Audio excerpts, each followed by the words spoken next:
Rasa SEM1 ni macam lah lambatnya lagi tak. Sekejap je, percayalah. Kan? Mak pun terkejut. Tiba-tiba anak dah tanya, mak nak kahwin. Ha?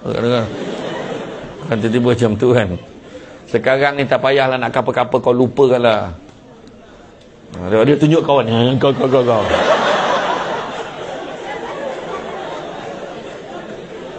Come on lah. Jangan, tak payah nak apa-apa. Sabar. Saya kata sabar. Sebab keluar nanti, kau akan tahu betapa realiti kat luar sana lebih hebat daripada apa yang ada dekat dalam universiti ni.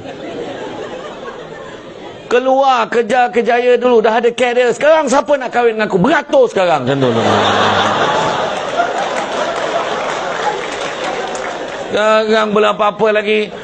Marah, merajuk dekat kursi tu. Kecil udah janji pakai baju sama. Apa masalah kau? Jantan pun pakai pink, bodoh punya jantan. Geram lah aku tengok tu janji.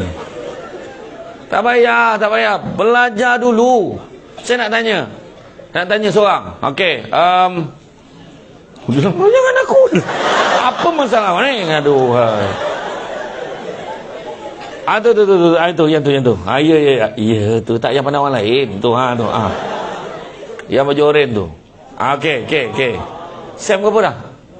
Sem 2. Siapa nama? Ya?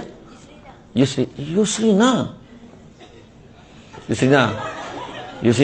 Masa pergi datang sini kan, ada tak mak pesan? Mak ke ibu panggil? Mak je. Panggil Yus ke panggil Along ke panggil Angah ke? Yus, kat sana cari calon menantu untuk mak elok-elok tau. Saya nak tanya, ada ke tak? Tak ada.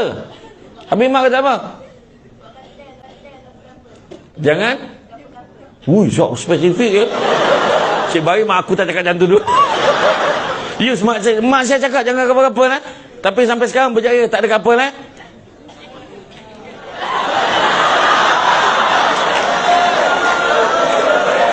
Tak, janganlah patah hati.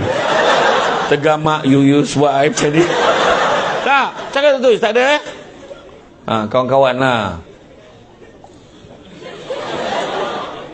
Tak, ingat bila mak kita sebut pergi sana belajar rajin-rajin, belajar elok-elok, itu sebenarnya tahu tak apa benda tu? Apa benda tu? Apa tu? Bukan harapan. Itulah amanah yang diberikan kepada kita. Itu sebabnya dalam Islam disebut la imana. Nabi kata apa? La imana liman la amanatalahu. Tidak beriman orang tak jaga amanah dia.